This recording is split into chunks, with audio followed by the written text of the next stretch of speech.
Hello everyone, welcome to I study centre. आज 19 मई है और इस वीडियो में हम देखेंगे आज के सबसे महत्वपूर्ण 12 करंट अफेयर्स के प्रश्न।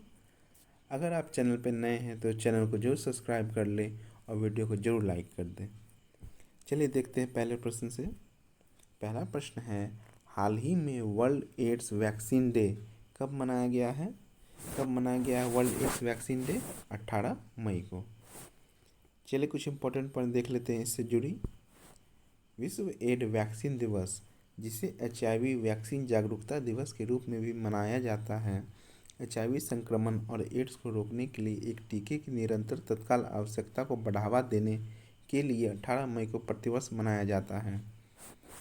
विश्व एड वैक्सीन दिवस की अवधारणा 18 मई 1997 को मॉर्गन स्टेट यूनिवर्सिटी में तत्कालीन अमेरिकन राष्ट्रपति बिल क्लिंटन द्वारा किए गए एक भाषण के दौरान प्रस्तावित की गई थी, जिसमें HIV के प्रसार को रोकने के लिए एक टीके की आवश्यकता को रेखांकित किया गया था। चलिए अगला प्रश्न देखते हैं। दूसरा प्रश्न है, इस वर्ष इंटरनेशनल इनविंसिबल गोल्ड मेडल किसे प्राप्त हुआ है? International invincible gold medal Ramesh Pokhriyal Nishank को। चलिए कुछ इंपॉर्टेंट पॉइंट देख लेते हैं। केंद्रीय शिक्षा मंत्री डॉक्टर रमेश पोखरियाल निशंक को इस वर्ष का अंतर्राष्ट्रीय अजय स्वर्ण पदक इंटरनेशनल इनविंसिबल गोल्ड मेडल प्रदान किया गया है। उन्हें उनके लेखन, सामाजिक और शानदार सार्वजनिक जीवन के माध्यम से उनकी असाधारण प्रतिबद्धता और मानवता के लिए उत्कृष्ट सेवा के लिए सम्मानित किया गया है। चलिए अगला प्रश्न देखते हैं। तीसरा प्रश्न है, सुजुकी मोटरसाइकिल इंडिया के नए कंपनी प्रमुख के रूप में किसे नियुक्त किया गया है? कंपनी के नए प्रमुख के रूप में सतोशी उचिदा को। चलिए कुछ इंपॉर्टेंट पॉइंट देख लेते हैं। सुजुकी मोटरसाइकिल इंडिया ने सतोशी उचिदा को कंपनी का नया प्रमुख नियुक्त किया है।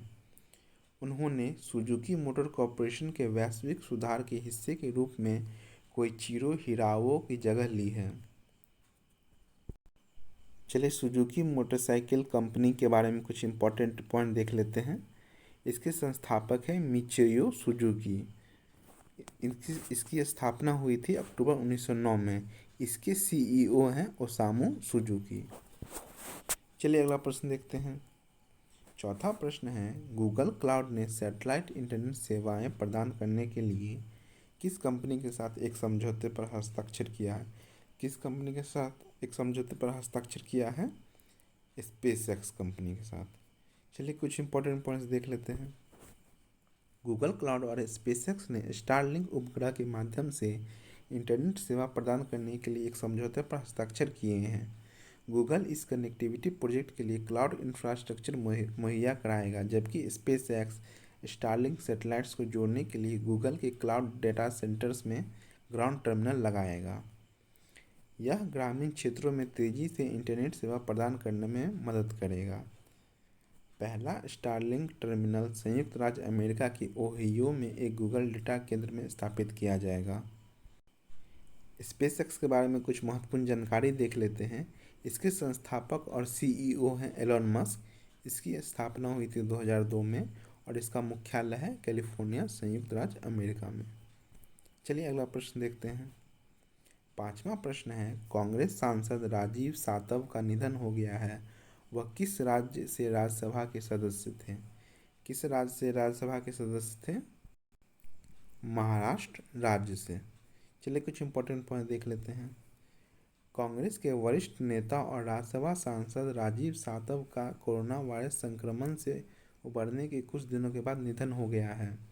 वह महाराष्ट्र राज्यसभा के सदस्य थे और गुजरात में अखिल भारतीय कांग्रेस समिति AICC मामलों के प्रभारी थे। पूर्व में वह महाराष्ट्र के हिंगोली से 16वीं लोकसभा में सांसद थे। चलिए महाराष्ट्र के बारे में कुछ महत्वपूर्ण जानकारी देख लेते हैं। महाराष्ट्र के मुख्यमंत्री हैं उद्धव ठाकरे और महाराष्ट्र के राज्यपाल हैं भगत सिंह कोश्यारी। अगला प्रश्न देख लेते हैं। छठा प्रश्न है, संयुक्त राज्य अमेरिका में लगातार ऊंची कूद का खिताब किसने जीता है? ये खिताब तेजस्विनी शंकर ने। चलिए कुछ इंपॉर्टेंट पॉइंट्स देख लेते हैं। कैंसास स्टेट यूनिवर्सिटी का प्रतिनिधित्व करते हुए भारत के तेजस्विनी शंकर ने अमेरिका के मैनहट्टन में 12 outdoor track and field championship में एक के बाद एक पुरुषों की ऊंची कूद का खिताब जीता है। चलिए अगला प्रश्न देखते हैं। 7वां प्रश्न है, मरणोपरांत बास्केटबॉल हॉल ऑफ फेम में किसे शामिल किया गया है? किसे शामिल किया गया है हॉल ऑफ फेम में? कोबे ब्रायंट को। चलिए कुछ इंपॉर्टेंट पॉइंट्स देख लेते हैं। Los Angeles Lakers legend Kobe Bryant को मरणोपरांत नाई Smith memorial basketball hall of fame में शामिल किया गया है।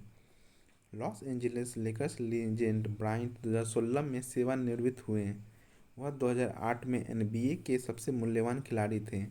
5 बार के एनबीए चैंपियन की जनवरी 2020 में एक हेलीकॉप्टर दुर्घटना में 41 वर्ष की आयु में मृत्यु हो गई थी। चलिए अगला प्रश्न देखते हैं। 8वां प्रश्न है, कौन सा राज्य ब्लैक फंगस को एक अधिसूचित रोग घोषित किया है? कौन सा राज्य है? हरियाणा। हरियाणा राज्य ने ब्लैक फंगस को एक अधिसूचित रोग घोषित किया है। चलिए कुछ इंपॉर्टेंट पॉइंट्स देख लेते हैं। ब्लैक फंगस को हरियाणा में एक अधिसूचित बीमारी के रूप में वर्गीकृत किया गया है, जिससे यह अनिवार्य हो गया है कि सरकारी अधिकारियों को प्रत्येक मामले के बारे में सूचित किया जाएगा। Indian council of medical research के अनुसार ब्लैक फंगस मुख्य रूप से अन्य स्वास्थ्य समस्याओं के लिए दवा लेने वाले लोगों को प्रभावित करता है, जो पर्यावरणीय रोगजनकों से लड़ने की उनकी क्षमता को कम करते हैं। भारत में कोविड-19 महामारी ने फंगल संक्रमण को एक खतरनाक बीमारी के रूप में बदल दिया है और यहाँ तक कि कुछ लोगों की जान भी ले ली है। चलिए हरियाणा के बारे में कुछ महत्वपूर्ण जानकारी देख लेते हैं। हरियाणा की राजधानी है चंडीगढ़। हरियाणा के राज्यपाल हैं सत्यदेव नारायण आर्य और हरियाणा के मुख्यमंत्री हैं मनोहर लाल खट्टर। चलिए अगला क्वेश्चन देखते हैं। 9वां प्रश्न है, किस आईआईटी ने पोर्टेबल इको फ्रेंडली चलता फिरता शमशान प्रणाली विकसित करा है? किस आईआईटी ने? आईआईटी रोपड़। चलिए कुछ इंपॉर्टेंट पॉइंट देख लेते हैं। आईआईटी रोपड़ ने एक पोर्टेबल इको फ्रेंडली इलेक्ट्रिक शमशान प्रणाली विकसित की है। यह अपनी तरह की एक तकनीक है जो दाह संस्कार के लिए लकड़ी का उपयोग करने के बावजूद धुआं उत्पन्न नहीं करती है। यह वीक स्टोव तकनीक पर आधारित है। चलिए अगला प्रश्न देखते हैं। इंटरनेशनल म्यूजियम डे कब मनाया जाता है? कब मनाया जाता है? 18 मई को। 18 मई को इंटरनेशनल म्यूजियम डे मनाया जाता है। चलिए कुछ इंपॉर्टेंट पॉइंट देख लेते हैं। अंतर्राष्ट्रीय संग्रहालय दिवस इंटरनेशनल म्यूजियम डे 1977 से 18 मई को इस तथ्य के बारे में जागरूकता बढ़ाने के लिए मनाया जाता है कि संग्रहालय सांस्कृतिक आदान प्रदान, संस्कृतियों के संवर्धन और आपसी समझ, सहयोग और लोगों के बीच शांति के विकास का एक महत्वपूर्ण साधन है। अंतर्राष्ट्रीय संग्रहालय दिवस 2021 का विषय है संग्रहालयों का भविष्य, पुनर्प्राप्ति और पुनर्कल्पना, the future of museums recover and reimagine. चलिए अंतर्राष्ट्रीय संग्रहालय परिषद के बारे में कुछ महत्वपूर्ण जानकारी देख लेते हैं। इनके अध्यक्ष हैं सुए ऑक्साई। इनका मुख्यालय कहाँ है? पेरिस, फ्रांस में। इनके संस्थापक कौन है? चौसी जे हैमलिन। इसकी स्थापना कब हुई थी? 1946 में। चलिए अगला प्रश्न देखते हैं। हाल ही में राजेंद्र सिंह जडेजा का निधन हो गया है, वह पेशे से क्या थे? राजेंद्र सिंह जडेजा पेशे से क्या थे? वे पेशे से बीसीसीआई रेफरी थे। चलिए कुछ इंपॉर्टेंट पॉइंट देख लेते हैं इनके बारे में। सौराष्ट्र के पूर्व तेज गेंदबाज और बीसीसीआई रेफरी राजेंद्र सिंह जडेजा का कोविड-19 के कारण निधन हो गया है। वह बेहतरीन दाएं हाथ के मध्यम तेज गेंदबाजों में से एक थे और एक उल्लेखनीय ऑलराउंडर थे। चलिए अगला प्रश्न देखते हैं और इस वीडियो का आखिरी प्रश्न। किस राज्य के मुख्यमंत्री ने सब्जी के लिए मोबाइल एप्लीकेशन मोमा मार्केट लॉन्च किया है? किस राज्य के मुख्यमंत्री ने किया है? मणिपुर राज्य के मुख्यमंत्री ने। चलिए कुछ इंपॉर्टेंट पॉइंट देख लेते हैं इससे जुड़ी।